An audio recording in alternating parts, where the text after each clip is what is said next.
Welcome to the channel. कभी आपने मजबूरी वाली इंग्लिश बोली है या फिर कभी पढ़ा तो होगा या फिर कभी सुना तो होगा। अगर नहीं तो वीडियो को लास्ट तक वॉच कीजिएगा। देखिए, दो सेंटेंसेस आपके सामने हैं। मुझे रोज गाय का दूध निकालना पड़ता है। जब भी आप बोलते हैं पड़ता है तो इसका मतलब होता है कि आपको वो काम मजबूरी में करना पड़ रहा है। चले मान लेते हैं कि आप ये काम मजबूरी में नहीं करते।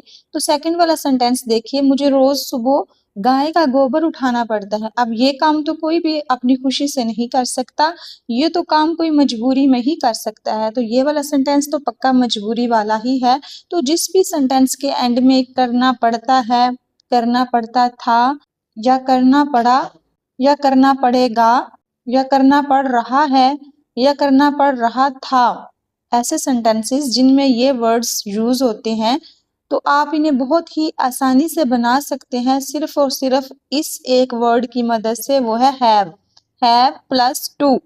हैव टू का यूज हम एक साथ करेंगे। अब आप सोच रहे होंगे यहाँ पे तो इतने सारे वर्ड्स लिखे हैं, हैड, हैज, हैविंग, तो सिर्फ हैव की मदद से कैसे? देखिए, जो हैव है ना, इसको हम कहते हैं बेस वर्ब, यानी हैव जो है वर्ब की फर्स्ट फॉर्म है। यहाँ पे असल में हैव का ही यूज है, बाकी तो इसकी फॉर्म्स हैं जो आपको बड़ी आसानी से समझ में आ जाएंगी अगर आपको टेंसेस पता है। अगर आपको टेंसेस नहीं आते हैं तो मेरी इस वीडियो को देखकर आप टेंसेस को समझ सकते हैं। इसमें बहुत इजी वे में सिखाया गया है टेंसेस को। तो हम बात कर रहे थे यहाँ पे कि ये तमाम सेंटेंसेस अगर हैव के यूज से बनते हैं तो फिर हैज, टू, हैड और हैविंग का यूज कहाँ पे होगा, कैसे होगा? हैज का यूज हम करते हैं सिंगुलर सब्जेक्ट के साथ, जैसे ही, शी, इट, या किसी एक शख्स का नाम और आई, यू के अलावा जो भी सिंगुलर सब्जेक्ट हैं उनके साथ हम यूज करेंगे प्रेजेंट में हैज टू का। और जब हम पास्ट की बात करें, सब्जेक्ट हमारा कोई सा भी हो, जैसे ही, शी, इट, किसी एक शख्स का नाम हो, ज्यादा लोगों का नाम हो, मतलब कोई भी सब्जेक्ट हो, तो उसके साथ हम हैड टू का ही यूज करेंगे। और अगर फ्यूचर में सेंटेंस बनाना हो तो हैव टू से पहले हम विल का यूज करेंगे। ये हैड क्या होता है? हैव की सेकंड फॉर्म होती है हैड, बस ये याद रखना है। पास्ट इंडेफिनिट में हम क्या करते हैं कि वर्ब की सेकंड फॉर्म का यूज करते हैं। तो बस आपको हैड टू का यूज कर लेना है। करना पड़ रहा है या करना पड़ रहा था, तो हम यूज करेंगे बी प्लस हैविंग का। अब ये बी क्या है? बी आपको पता होगा इज, आर, एम, वॉज, वर को ही कहते हैं। तो बी की कई फॉर्म्स होती हैं। प्रेजेंट में इज, आर, एम का यूज करते हैं, पास्ट में वॉज, वर का यूज करते हैं। जब हम था की बात करेंगे तो वॉज, वर यूज हो जाएगा। अगर हम है की बात करेंगे तो इज, आर, एम का यूज हो जाएगा। आई होप यहाँ तक आपको क्लियर हो गया होगा। अब आप इजीली कोई सा भी पॉजिटिव सेंटेंस बना सकते हैं। एक बात याद रखिएगा कि इन तमाम के बाद हमें वर्ब की फर्स्ट फॉर्म यूज करनी है, यानी कि बी वन का यूज करना है। आप अक्सर देखते होंगे हैज और हैव का यूज करते हैं तो वर्ब की थर्ड फॉर्म का यूज किया जाता है, लेकिन यहाँ पे हम हैज, हैव के साथ टू लगा रहे हैं, तो इसके बाद हमें वर्ब की फर्स्ट फॉर्म यूज करनी है। तो इन तमाम के साथ हम वी वन का यूज करेंगे। तो चलिए इन तमाम के एग्जाम्पल देख लेते हैं। जैसे मुझे खाना बनाना पड़ता है, प्रेजेंट में हमें यूज करना है हैव टू या हैज टू का। तो इस सेंटेंस में हम यूज करेंगे हैव टू का, क्योंकि सब्जेक्ट हमारा आई है। आई हैव टू कुक, मुझे खाना बनाना पड़ता था। आई हैड टू कुक, मुझे खाना बनाना पड़ेगा। फ्यूचर में बोलेंगे I will have to cook. अब देखिए, फ्यूचर के तमाम सेंटेंसेस में विल का ही यूज करना है, शैल के चक्कर में नहीं पड़ना, क्योंकि विल सबके साथ यूज हो सकता है। जैसे हम हैड का यूज करते हैं ऑल सब्जेक्ट्स के साथ, इसी तरह से विल को भी हम तमाम सब्जेक्ट्स के साथ यूज कर सकते हैं। इसी तरह अगर हमें बोलना हो मुझे खाना बनाना पड़ रहा है, जैसे कि फर्ज करें कि घर में कोई भी नहीं है और अब मुझे ही खाना बनाना है, मतलब मुझे ही खाना बनाना पड़ रहा है, ना चाहते हुए भी ये काम मुझे करना है, तो हम इस सिचुएशन में बोलेंगे I am having to cook. Past में सेंटेंस हो तो मुझे खाना बनाना पड़ रहा था, I was having to cook. Having वही है, बस एम की जगह पे वॉज आ जाएगा। अब अगर हम आई को चेंज करें, इसकी जगह पे शी का यूज करें, तो फिर सेंटेंसेस कैसे बनेंगे? जैसे उसे खाना बनाना पड़ता है, she has to cook. Past में सेंटेंस होगा तो शी हैड टू कुक आ जाएगा। फ्यूचर में अगर सेंटेंस होगा तो she will have to cook आ जाएगा। और अगर हम बोलेंगे खाना बनाना पड़ रहा है। She is having to cook. Past में she was having to cook. चलिए अब वो सेंटेंसेस देख लेते हैं जो शुरू में मैंने आपको दिखाए थे, जैसे कि मुझे रोज गाय का दूध निकालना पड़ता है। I have to milk the cow every day. अब यहाँ पे जो मिल्क है एज अ वर्ब यूज हुआ है दूध निकालने के लिए, और मिल्क मीन्स सिर्फ दूध भी होता है, और मिल्क एक वर्ब भी है जिसका मतलब होता है गाय से दूध निकालना। उसे रोज सुबह गाय का गोबर उठाना पड़ता है। She has to pick up the cow dung every morning. अब अगर हमें नेगेटिव सेंटेंसेस बनाने हो तो वो कैसे बनेंगे? अब आता है ट्रिकी पार्ट। अब तक हमने समझा कि हैज टू का यूज कैसे करना है, हैव टू का यूज कैसे करना है। अब जब हम नहीं का यूज करेंगे तो कैसे बनेगा सेंटेंस? क्या हम हैज और टू के दरमियान में नॉट का यूज करेंगे, जैसे कि she has not to cook, या फिर पास्ट में she had not to cook. यहाँ पे देखिए she will not have to cook को कैसे बोलेंगे, या फिर she is not having to cook, या फिर she was not having to cook. तो नीचे वाले सेंटेंसेस तो बिल्कुल ठीक है, लेकिन जो ऊपर वाले दो सेंटेंसेस हैं वो गलत है, क्योंकि देखिए नीचे वाले सेंटेंसेस में ऑलरेडी हमने हेल्पिंग वर्ब का यूज किया है, इसीलिए फिर हमने विल और हैव के दरमियान में नॉट का यूज किया है। नीचे वाले सेंटेंस में भी ऐसे ही है, लेकिन जो ऊपर वाले दो सेंटेंसेस हैं इनमें कोई भी हेल्पिंग वर्ब यूज नहीं हुआ है।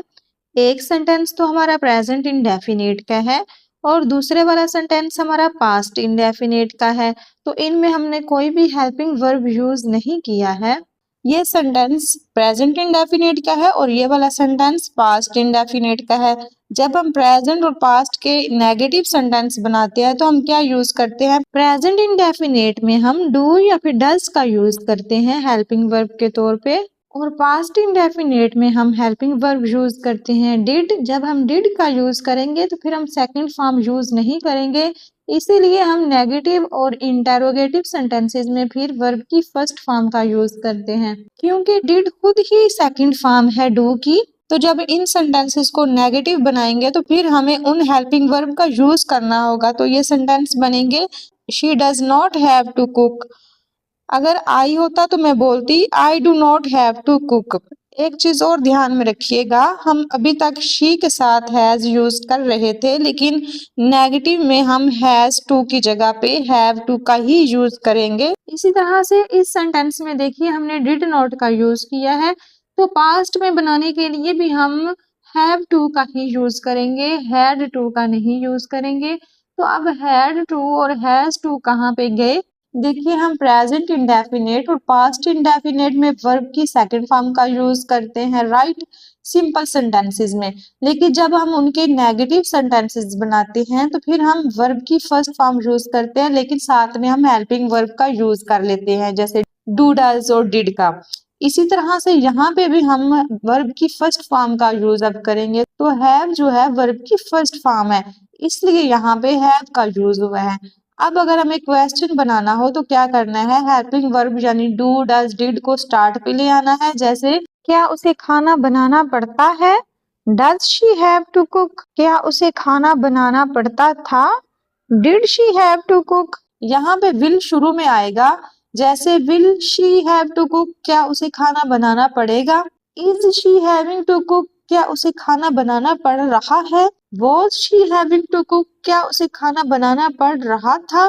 तो जब भी इंटेरोगेटिव सेंटेंसेस बनाएंगे तो हेल्पिंग वर्ब हम स्टार्ट पे ले आएंगे और हैव का ही यूज करेंगे तमाम सेंटेंसेस में, क्योंकि हैव जो है वो वर्ब की फर्स्ट फॉर्म है। अब एक सेंटेंस देखिए जो ट्रिकी है, जब किसी को ये कहना हो कि मुझे जाना है या फिर मुझे जाना पड़ता है। अक्सर हम ये सेंटेंस लोगों को बोलते हुए सुनते हैं, तो इसके लिए हम बोलेंगे आई हैव टू गो। तो अब इसके लिए क्या समझे, मुझे जाना है या फिर मुझे जाना पड़ता है? तो इसका आंसर ये है कि ये सिचुएशन पे डिपेंड करता है, ये डिपेंड करता है कि आप क्या बोलना चाहते हैं।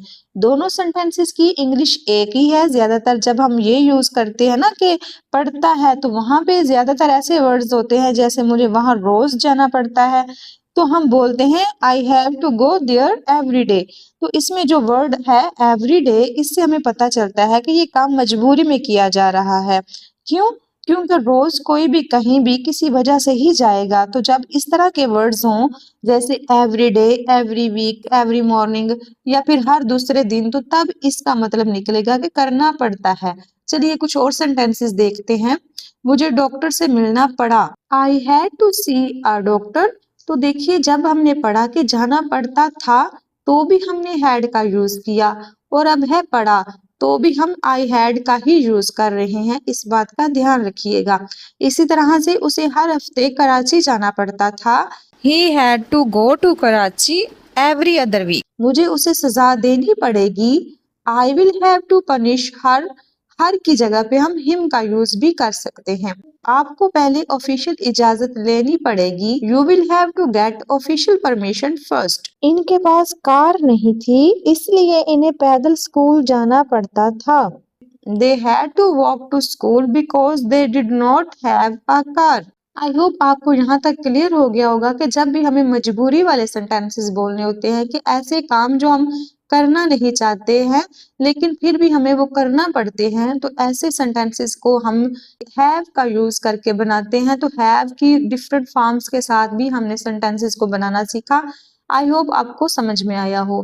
अगर वीडियो अच्छी लगी हो तो इसको लाइक कीजिएगा। मिलते हैं नेक्स्ट वीडियो लेक्चर में। Thanks for watching.